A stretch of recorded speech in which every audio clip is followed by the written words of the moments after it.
आणि शिवसेनेचे अधिकृत उमेदवार असताना दोन आमदार प्रचार करतायत, काय नेमकं?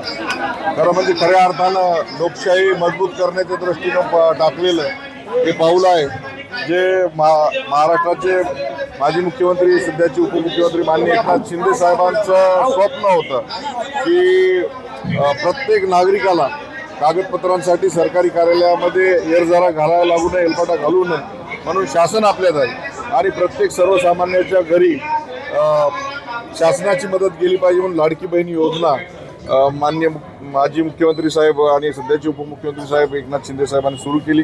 या योजनेच्या कामामध्ये गजानन पाटील यांचं खूप महत्त्वाचं असं योगदान आहे. तांत्रिकदृष्ट्या जरी आम्ही त्यांना उमेदवारी देऊ शकलो नाही, परंतु त्यांनी जे काही काम केलेलं आहे आणि त्यांच्या सुविद्य पत्नी मिनलताई या एमटेक इंजिनिअरिंग झालेल्या पत्नी आहेत, या प्रभागाला असं सुशिक्षित चेहरा आजपर्यंत मिळाला नव्हता. म्हणून आम्ही सगळेजण या सांगवी प्रभागासाठी या सुशिक्षित चेहरा निवडला जावा यासाठी आज त्यांचा प्रचार करण्याचा बेबनाव दोन आमदारांचा समोर आलाय. मिनल पाटील यांनी स्पष्ट केलं होतं की स्वतः एकनाथ शिंदे आणि श्रीकांत शिंदे यांनी फोन केला होता की त्यांना उमेदवारी दिली जावी. आमदार बालाजी कल्याणकर यांना तो फोन होता, परंतु त्यांनी उमेदवारी दिली नाही आणि आता तुम्ही प्रचारासाठी आला. नाही, या फोनच्या संदर्भामध्ये आपण त्यांनाच विचारावं, कारण मी काही त्याला साक्षीदार नाही. परंतु एक सुशिक्षित चेहरा, चांगला चेहरा जो काम करू शकतो आणि मागच्या वर्षभरामध्ये त्यांनी हा प्रभाग पिंजून काढलेला आहे, लोकांसाठी वेगवेगळ्या प्रश्नांसाठी धाव घेतलेली आहे. चांगल्या माणसाच्या पाठीमागं उभं राहिलं पाहिजे या भूमिकेतून मी आणि आमदार बाबूरावजी कदम कोळीकर आम्ही मिनलताई यांच्या पाठीमागे उभे आहोत. आपण 8 ते 10 उमेदवार या उत्तरमध्ये दिले होते, मात्र त्या 10 उमेदवारांना उमेदवारी दिली नाही. त्यांचाही प्रचार आपण करणार आहोत. निश्चित ज्या ज्या ठिकाणी जी कट्टर शिवसैनिक आहेत, परंतु त्या शिवसैनिकांवर अन्याय झालेला आहे, अशा शिवसैनिकांसाठी आम्ही धावून जाणार. नाही, अशी ही प्रभागाची निवडणूक आहे, ही छोटी निवडणूक आहे, वार्डापुरती मर्यादित आहे. परंतु गेल्या 40 वर्षापासून अनेक शिवसैनिक पक्षासाठी, झेंड्यासाठी खस्ता खात असतात आणि अशा वेळेस त्यांच्यासाठी ती निवडणूक महत्त्वाची असते. म्हणून आम्ही ठरवलं की जे मूळचे शिवसैनिक आहेत त्यांच्या पाठीमागं उभं राहिलं. बालाजी कल्याणकर यांना मूळचे आणि सच्चे शिवसैनिक माहीत नाहीत का? याचा अर्थ असा याच्या संदर्भात तुम्ही त्यांनाच प्रश्न विचारा.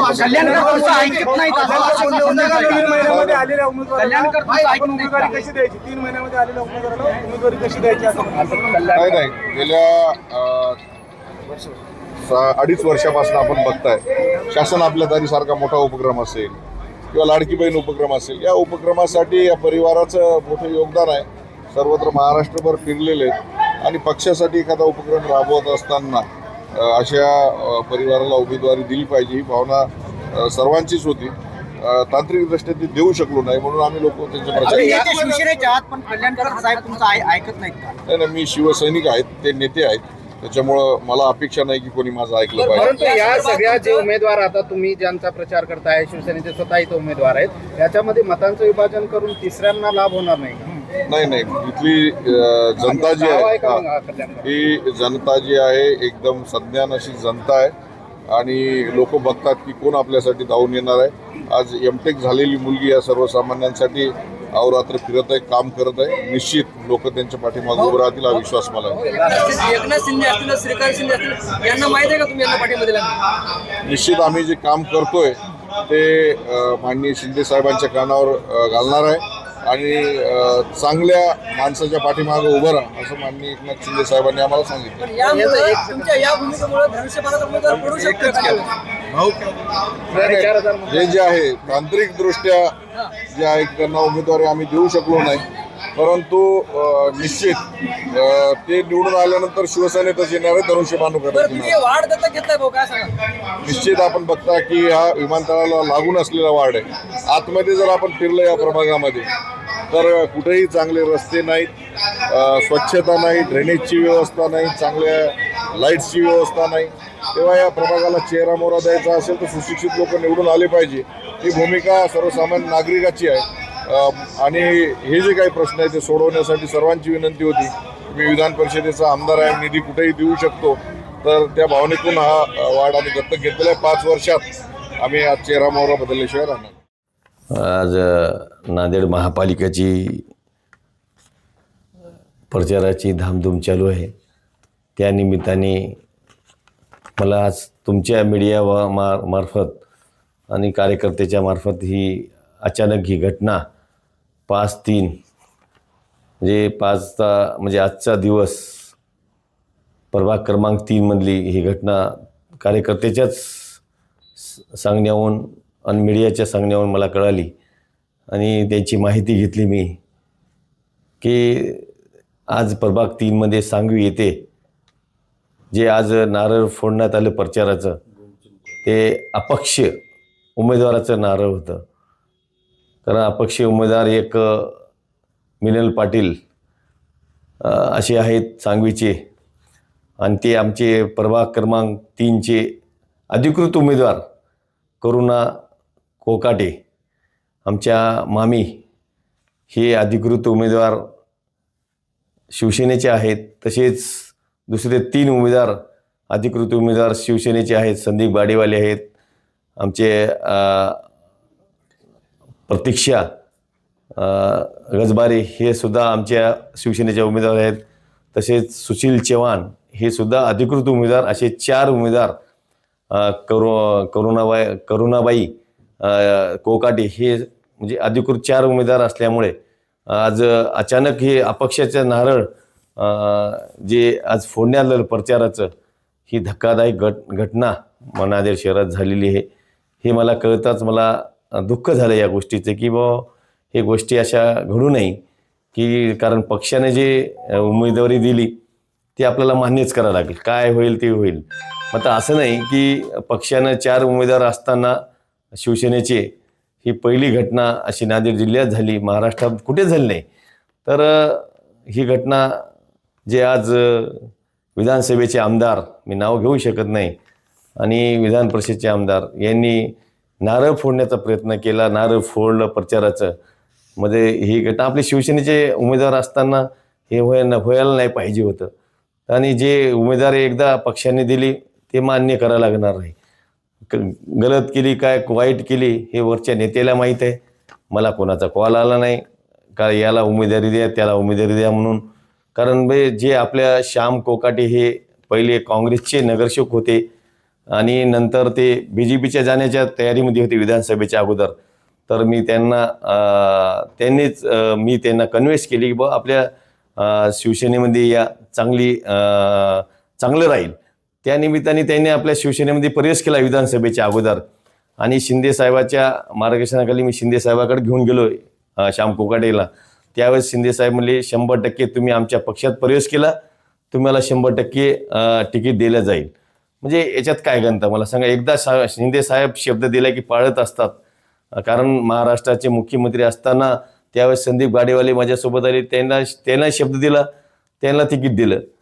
आता हे अशा गोष्टी असताना वरून यादी आली खालून यादी आली असं काही नाही.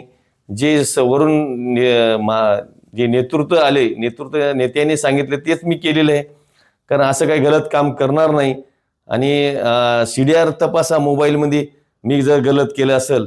कारण मी माझ्या कार्यकर्त्यांनी जर माझ्यासोबत उठाव करताना प्रवेश केला, मी त्या कार्यकर्त्याला अन्याय कसा होऊ देईल.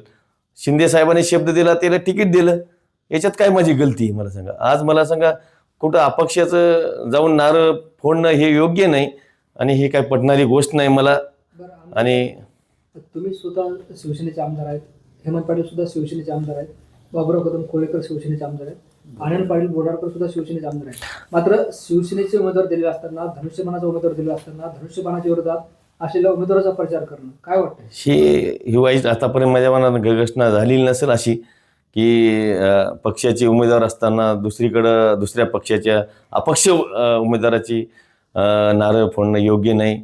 बाबुराव कोळीकर म्हणतात हे बरोबर नाही. बाबुराव तर मी काय त्यांच्या मतदारसंघात हस्तक्षेप जाऊन केलं नाही, त्यांनी काय दुसऱ्याच्या मतदारसंघात हस्तक्षेप करू नये.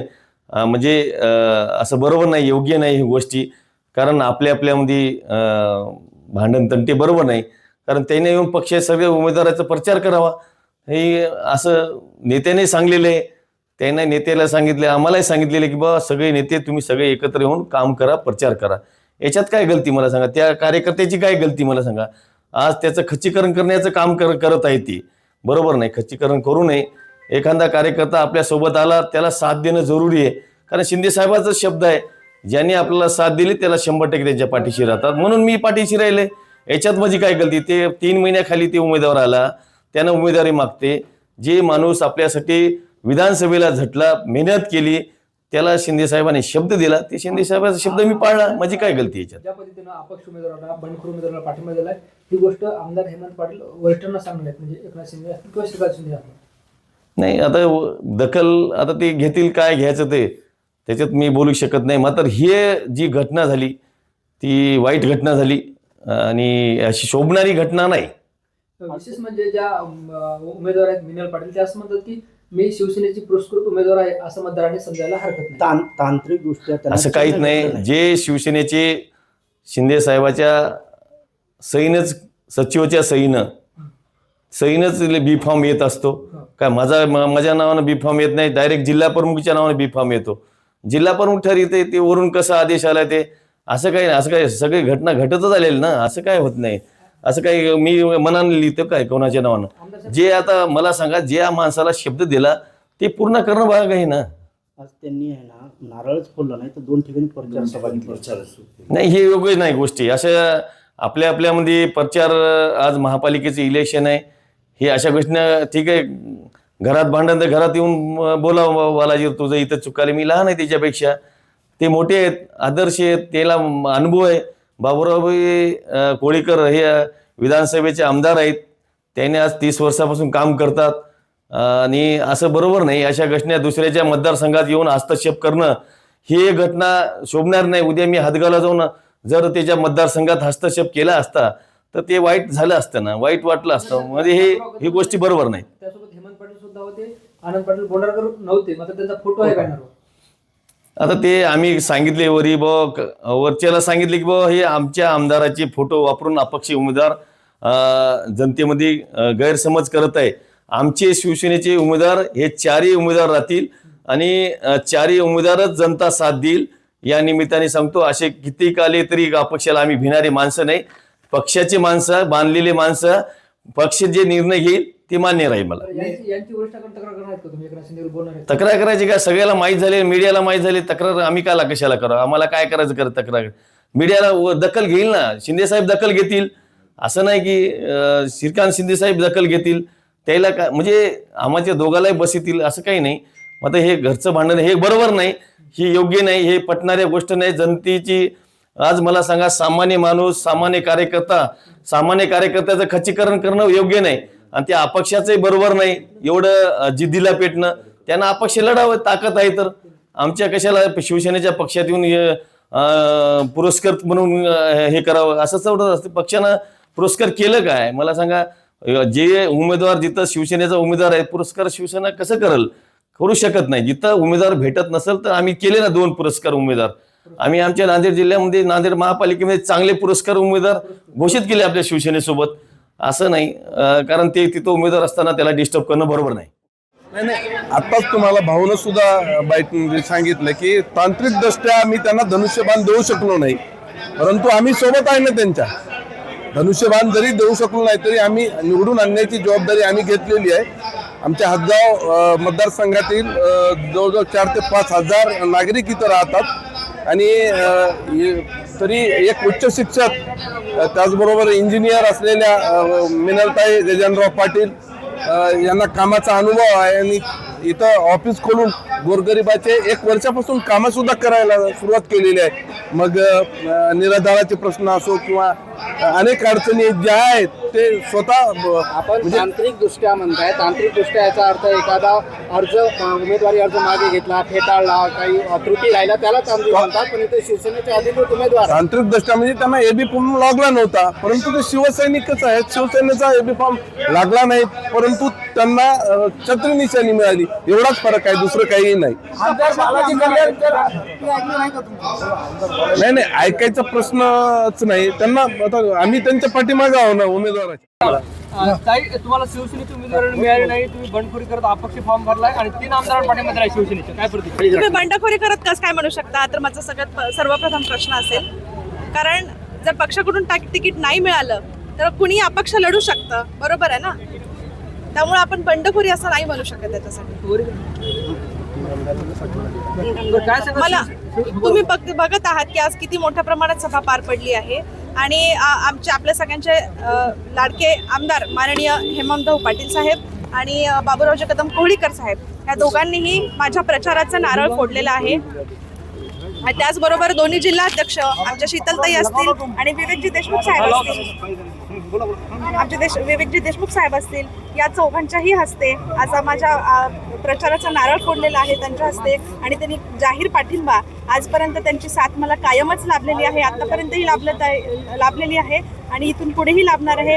आणि हेमंत भाऊंनी माझा सांगवी प्रभाग सुद्धा विकासाच्या दिशेने घेऊन जाण्यासाठी दत्तक घेतलेला आहे.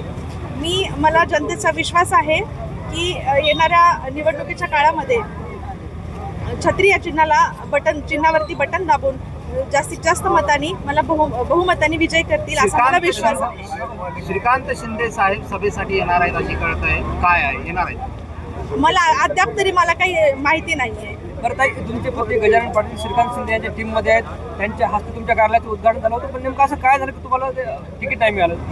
आता या सर्व गोष्टींना बराच टाइम निघून गेलेला आहे आणि आता मला पूर्ण माझ्या जनतेने जाहीर पाठिंबा दिलेला आहे. शिवसेनेच्या सगळ्या आमदारांनी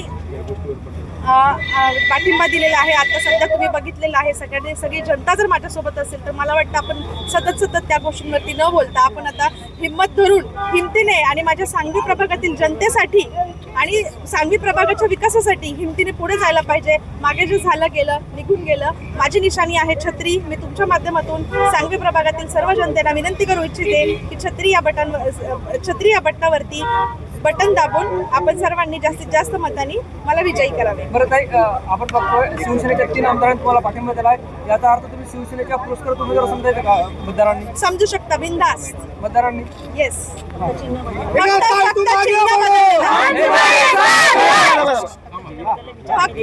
फक्त चिन्ह बदललेलं आहे. माझे विचार आणि माझे ध्येय हे तेच आहे.